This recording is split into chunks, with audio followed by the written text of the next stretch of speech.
My name is Josh Lloyd. I'm the host of the Locked On Fantasy Basketball podcast, and this is a 2023 NBA season preview. Josh, thanks so much for being here doing the NBA season preview.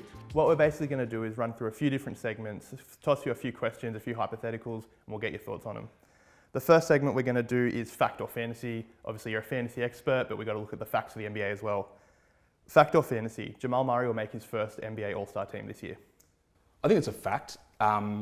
He was awesome through the playoffs, obviously winning the NBA Finals. And last season, as he entered the season, coming off that ACL tear, he wasn't fully himself. You've got also the absence of Ja Morant in the Western Conference to begin the season, so there's probably a guard spot opening up there. I'd be fairly surprised if he didn't at least get in that mix, but I'd say it's a fact. I think he's making it. I agree. I reckon, especially coming off the championship, that renewed confidence, it'd be tough to see him miss out on a spot again. Yeah, he's obviously got the goodwill behind him from that insane playoff run. That carries weight with the people that vote as well. And I expect he just hits the ground running and is ready to go and make that first All-Star team. Also, there's the possibility of the Canada vote for the fan vote as well. So. Yep, exactly. Fact or fantasy, AD overtakes LeBron as the Lakers' number one option. I would say that is fact because I would say that probably happened for most of last season, especially down the stretch. You know, we know LeBron was coming off that foot injury, but he didn't look himself through the playoffs. And I think that if AD is healthy and firing at his best, that's how the Lakers get there and be successful. If he's not there, it doesn't really work with LeBron at his age, and he's going to have more issues in terms of injury recovery. I would say that subtly that baton had already passed a little bit last season, and not necessarily say that AD is going to be the best player every night, but he ends up being the key. Like if he is firing, they are successful, but if he doesn't, if he's not at his best, I don't think they can go as far as they need to. Yeah, I definitely agree, especially looking at LeBron's a very smart player. I think he knows they're better if AD is the guy to go to instead of him. Yep. But it'll be weird seeing him for the first time willingly take a back seat like that, I reckon. Like he'll take a back seat, but he doesn't take a huge back seat. But we saw it. We've seen the outlines already. It happened in the playoffs. We saw those games where LeBron, he can't go 100% of the time anymore. So he picks and chooses his spots, and that's where AD has to be able to step up into those roles. And LeBron will still do it, but he can't do it for 90%, 80%. It's like he's a 50% effort, then he's got to ease off and pass it over. But I think we've already seen that blueprint out there, and I think that'll carry over this season. How do you think the Christian Wood signing is going to help AD's potential? I don't think it's going to impact it at all, to be honest. Basically, all through the preseason, Wood has come off the bench. They haven't really paired him a lot with Anthony Davis.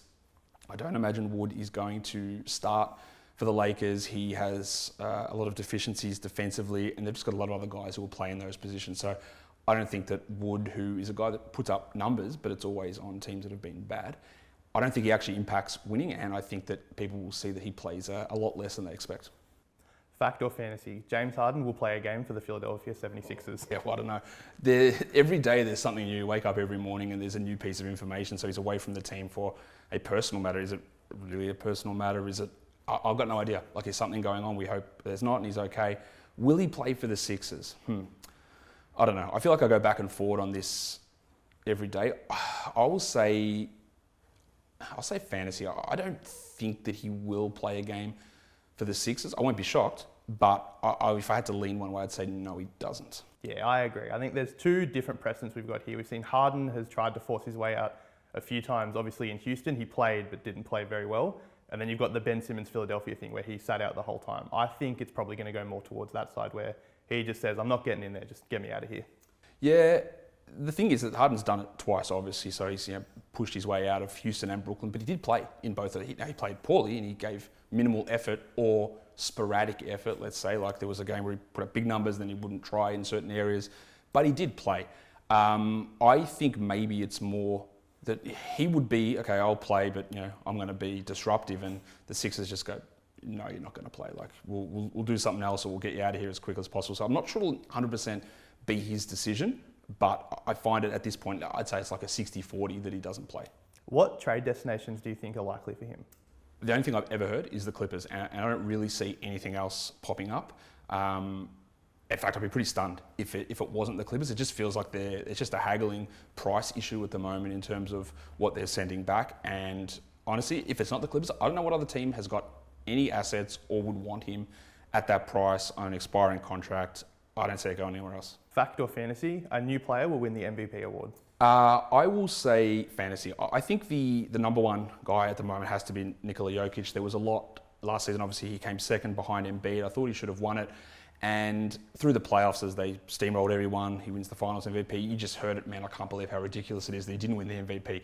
So while last season Embiid was like getting the, I won't say sympathy vote because that's not fair because Embiid was awesome, but it was like, Embiid hasn't won one. Maybe we give him that benefit of the doubt if it's a borderline decision. In this season, it's going to be, well, Jokic got shafted last season, so he gets the benefit of the doubt. He was the best player in the league. He was the best player in the world. He took them to a title. So he'll get that benefit. The second guy I think would be Giannis, who gets more of an opportunity to focus defensively. His team should be really strong with Damian Lillard arriving, and I think that he's in that mix. The third guy I would say is Doncic.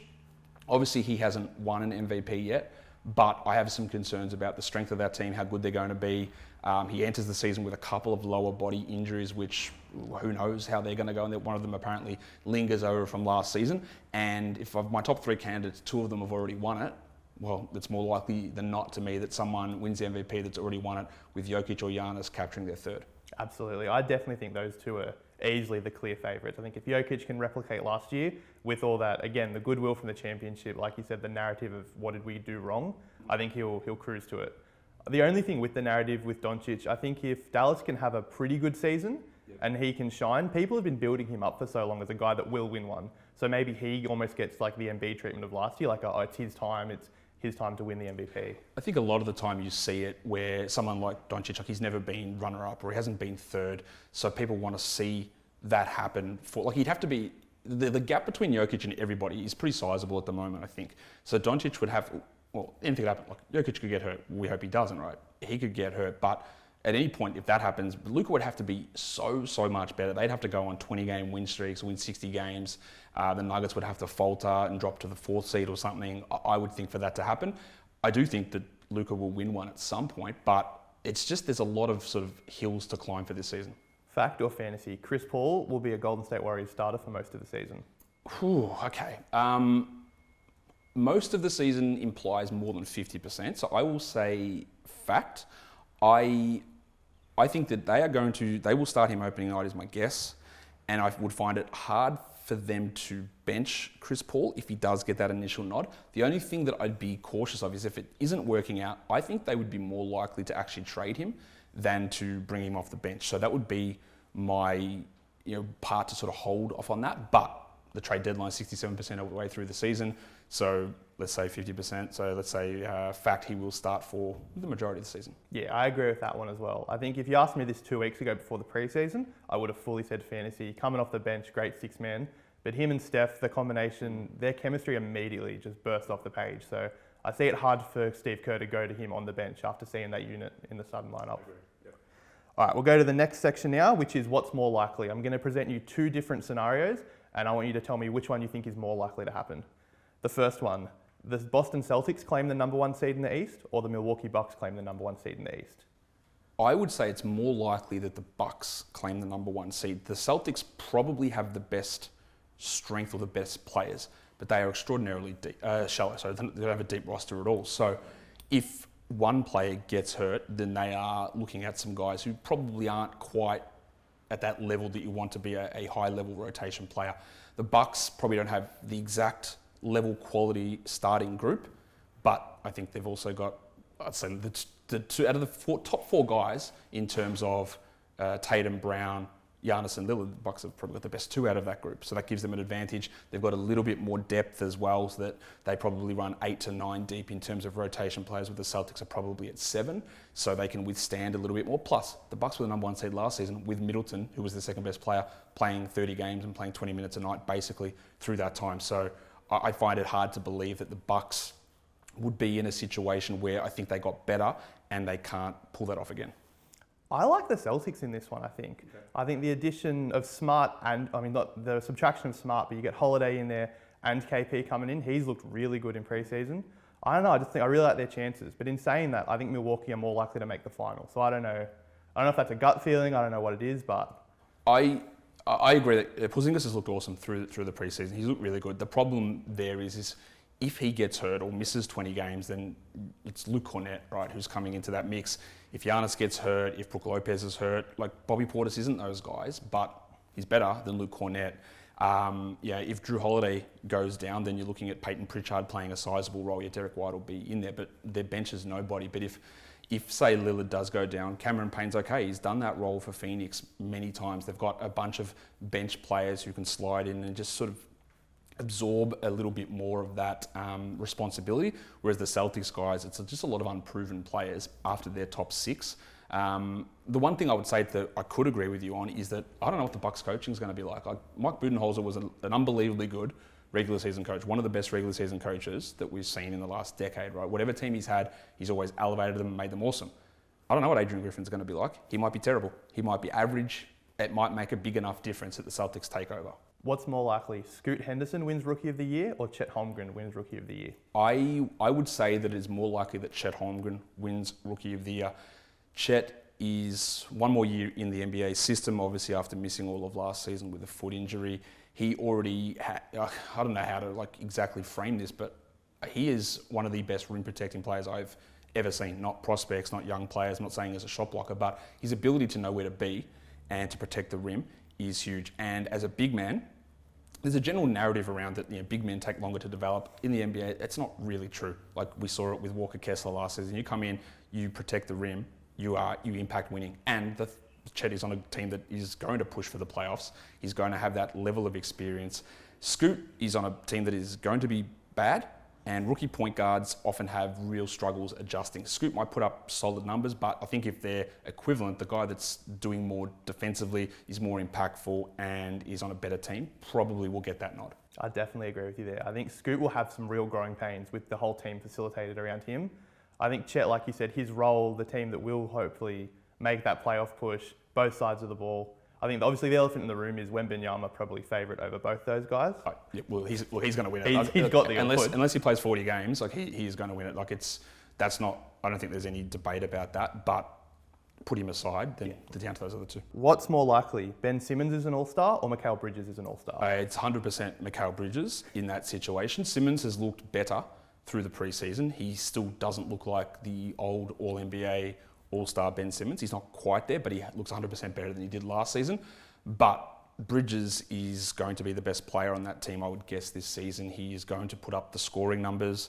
He is going to be the guy that gets the ball at the end of games. He's going to be the guy that plays the most minutes on that team. I would say it is an infinitesimally small chance that Simmons is an all-star.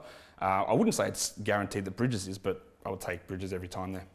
Yeah, it's a tough one for me. I've been buying up all the Ben Simmons stock. I've been trying to cheer him on, but I definitely think you look at Mikal's role in the last chunk of the games last year, coming into this season. He's going to be the guy. So if it's one of them, it'll be him. What is more likely, Trae Young or Tyrese Halliburton will lead the league in assists? Ooh, that is a good one. I think it's probably Halliburton. Trae's a very good passer. His role is a little bit more focused towards scoring. Halliburton now has a few more weapons that he didn't have last season. He has a lob threat in Obi Toppin, who will play, I'm guessing he's going to start at power forward. It might be Jarris Walker who gets it eventually.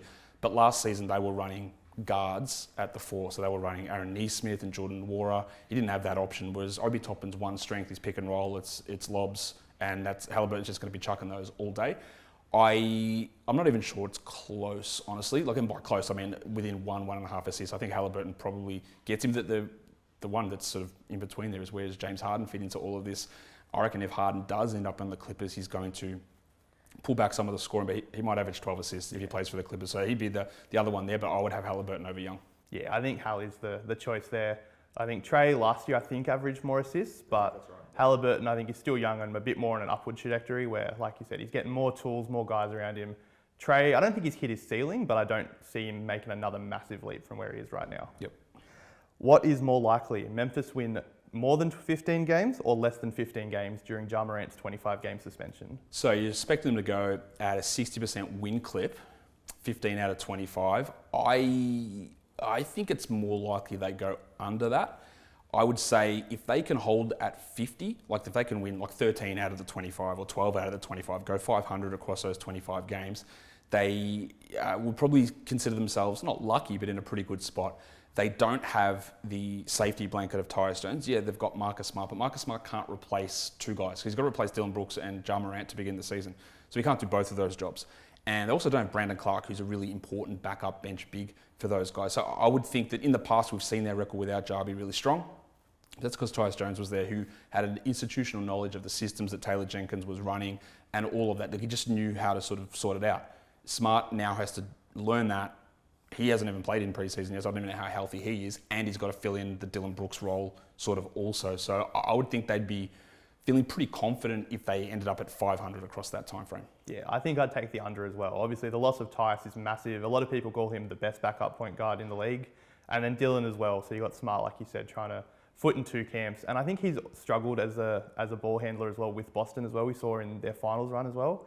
So I think that they might struggle to get over that. Yeah, it will be, and it's when you have things that change in terms of trades, free agencies, and new players come in, there's often an adjustment period, and we haven't seen Marcus Smart play with this team as of now. He hasn't played through the preseason, so how is it going to work? Is there going to be a situation where it's a little bit rocky for 3-4 games, and then that already puts you well under the pace you need to be to get to that 15 wins? We'll do the third segment now. This is boom or bust. I'm going to give you a category, and I want you to give me one guy you think is going to boom in that category and one that's going to bust. Boom or bust, NBA rookies.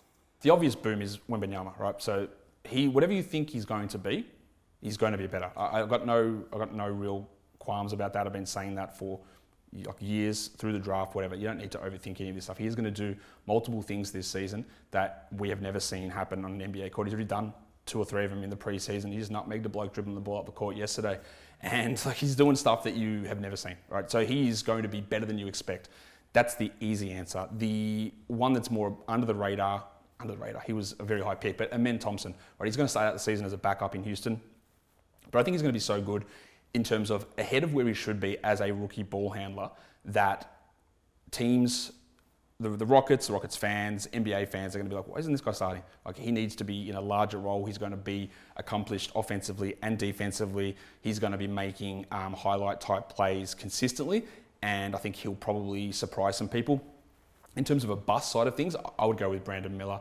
I just don't think he's going to live up to the number 2 overall pick expectations. He's on a team that always takes it very slow with rookies, and the Hornets, I don't think he's going to begin anything in the G League or anything like that, but they have a very specific plan of what they do. Like, LaMelo Ball started off coming off the bench for that team, and he played like 28 minutes a night as a rookie. I think Ball is a better player or a better prospect than what Miller was. Plus, there's a bunch of players in front of Brandon Miller on the depth chart, and if he did happen to crack into the starting lineup, then there's a bunch of other guys who are going to get priority in terms of taking shots. So I think people will look at his numbers or his play and go, well, why was this guy picked number 2? I'd echo that, but I'd also his expectation of his production is not going to be what the other rookies are, I don't think. I fully agree with Miller. I think he was drafted probably too high and into arguably the worst situation in the NBA at the moment from a lot of different versions. For my boom, I went Houston as well, but I went Cam Whitmore. He was a guy that slid on draft night that surprised a lot of people, and I think he's definitely going to have a season where a lot of people went, why did we pass on this guy? Boom or bust, NBA head coaches. Quite a few new head coaches. How do we judge the boom? Like, I already talked earlier about Adrian Griffin and him joining the Milwaukee Bucks. It's really hard to know with new coaches about what they're going to be able to do. So he's iffy to me. We've seen Frank Vogel before. He's taking over in Phoenix. We've seen him coach teams successfully, right? We've seen it many times. So is he an upgrade over Monty Williams? Don't know. I think Monty Williams might be a little overrated as a coach. So maybe Frank Vogel is the boom. The bust is a really tough one to do because we don't know how a lot of these guys, especially the first time head coaches, we don't know. I'd be a little bit concerned about Monty Williams in Detroit, not because I think that he's a bad head coach, but he might not be the coach that is worth, when at the time it was the richest coach contract in the NBA, he might not be worth quite that money, but the roster is also pretty bad. So they were terrible last season. They won 17 games. I'm expecting after they shelled out that much money that they want them to be pushing towards 30 or pushing towards the play-in tournament. I don't think they're going to get there. So I think there'll be a little bit of a rumbling like, why do we pay this guy this much money and we're still terrible? I think for a boom, it's probably a popular pick for a lot of people's coach of the year, but Mark Dagnall, I think he and the Thunder are just going to have a really great season. We've talked about it already, but I think he'll get a lot of credit for it. For a bust, I went with Nick Nurse. I think a lot of it might be situational, but I think he might struggle a bit in his first year in Philly, getting used to it all and acclimatising to that situation. Boom or bust, all-star duos.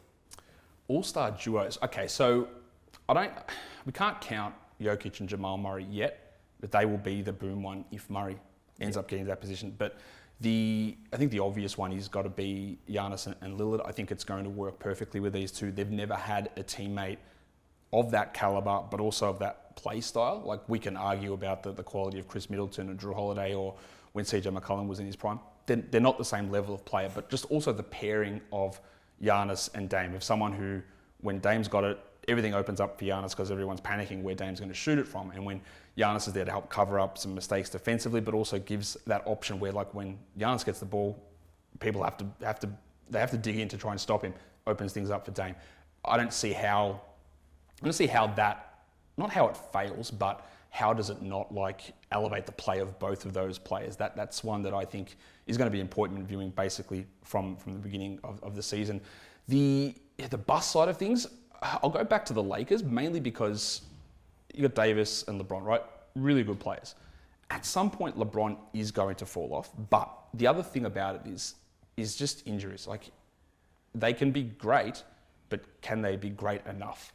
And that's a liberal use of the term bust, but I just think there is a significant risk associated with those guys in terms of availability and being on the court together. Because if they're not ready to go, then that team will struggle. I think Boom absolutely is the Bucks guys. Like you said, they've never played with players like each other.